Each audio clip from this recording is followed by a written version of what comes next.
Alright, Bladers, so today I'm going to be unboxing the Beyblade Burst Super King B171 Triple Booster Set. This comes with the Bounce type Naked Diabolos, which has the new Wave Driver, Curse Satan, an attack type, and the attack type Spark Evolution of Imperial Dragon, Tempest Dragon, used by Dante Koryu, which has two forms. It's bound or non-awakened formed, and then it's awakened form. So we're starting off with Curse Satan. So this is the same as the stock layer from the random booster. The Curse Ring, which has the 5 wheels or rollers to defend blows from heavy attacks. The Satan chip, we got the 2 Satan heads. And even the 1D chassis, which has like a cross-like shape. I do like the color scheme for this. Green is actually my favorite color, and I dig the purple with a little bit of yellow. Reminds me a lot of the Hulk. Yeah. But the actual stock combo is completely different, as it comes with Aero Dash, which I think first came out Shining Amaterios. There we go. Camera, please focus. And pretty useless disc, if I do say. It's very light. So, really not useful competitively at all. We also got Hold Dash. So, being a dash driver has a tighter spring lock, meaning better burst resistance. In addition, the tip wobbles quite a bit. It's very wobbly, and it's free spinning. So this is supposed to give it a highly aggressive movement around the stadium with, I guess, a little bit more control. This free spins really well, and I heard that the more it spins and the more it wobbles, it lessens its speed, but it's supposed to improve its endurance. So this will be pretty good for life after death combinations, which can help it with spin equalization matches. But I don't think Hold is one of the best attack drivers to use, as it's very hard to control. So when it comes to pure attack, there are better drivers out there, and something like Destroy is definitely better for life after death. Being a dash driver and having 1D chassis does have pretty good locks. Alright, so now we got Naked Diabolos. So here's the driver Wave. So Wave is very similar to the Fusion tip, as it has this little point in the center. It's not really a spike, it's kind of flat. But it does have this small little point in the center with this flat ring around it. Then has this little spiky ring around it, and then finally has this wide, smooth ring even around that. So it's supposed to have a good combination of overall endurance because of this little point, with some aggressive mobility. And this ring is also supposed to give it some life after death, which again, helps with endurance, and increases helps it with balance problems.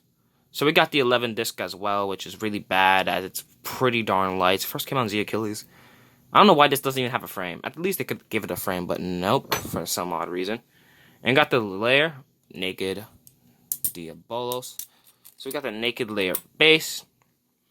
So it's a pretty thick layer base with these 5 very circular walls, so it has a good defensive capabilities. Also, we love the black and red color scheme it has. It's supposed to be very good with the Paradox disc, as when Paradox is in defense mode, the 5 points on the disc fits into these little gaps, which makes it a perfect circle, increases its defensive capabilities. Also got the Goku layer weight, which is the heaviest layer weight in GT. And it was also very rare, I think only coming on a special gold turbo version of Slash Valkyrie, I believe. But finally, they did release it for the public. So yeah, all these points are completely filled in. It has a total of 6, so perfect weight distribution, and it's also pretty heavy. And then Diabolos 2, it's vertical, no metal, but it is dual rotating. Also love this translucent red with the actual black on top. It looks nice. Looks beautiful.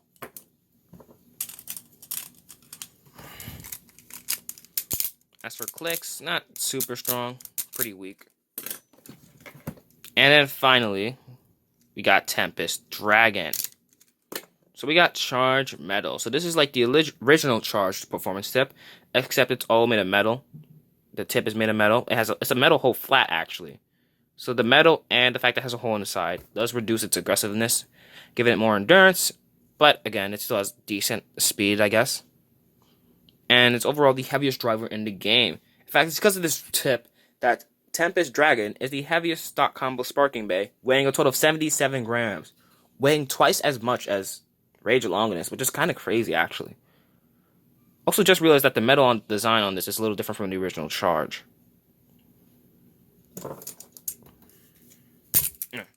Got the 1A chassis. This is blue in color. Right rotation only. It has these 4 blades for good striking power. Pretty strong teeth too. Double chassis. Nothing much to say. And we got the lair, Tempest Dragon. So we got the sparking ship. I literally like the design, how the claw is thrusting forward, the head, and the red sparking ship core. Also love the rainbow design, the rainbow like flames on the actual Tempest ring. Reminds you of the rainbow turbo from a Master Dragon. Fun fact, Drum's last name Koryu, I believe, means rainbow. So that's pretty cool. It's overall really nice design. Also love the gold. So overall design, the design combines aspects of Ace Dragon and Imperial Dragon. So it does have an awakening ability. Right now it's in its bound mode, so the wings will push back with a spring blade attack.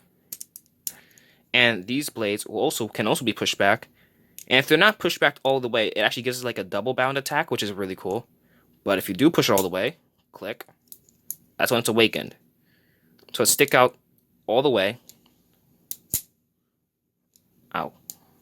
There we go. It sticks out all the way, which definitely gives it a more aggressive shape, makes it a little bit wider, and because they no longer move on first contact, it has more attacking power. What's crazy is that it actually can revert back to normal in the middle of the battle. You just push this blade back in, boom.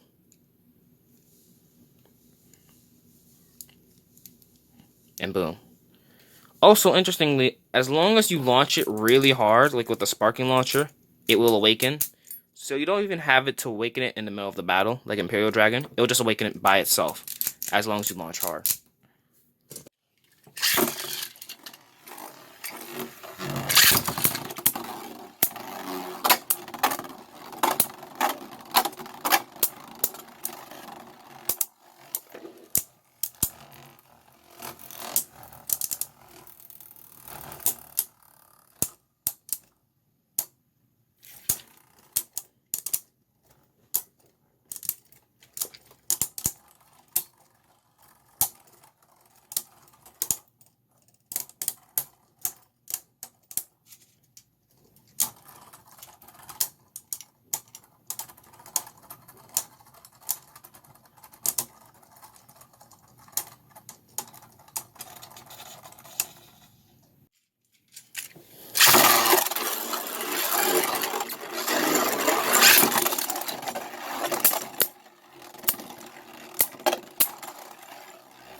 And that's it for my unboxing of the Super King Triple Booster Set. Hope you enjoyed. Make sure to like, comment, and subscribe. And see y'all next time for more Beyblade Burst unboxings, battles, and Beyblade videos.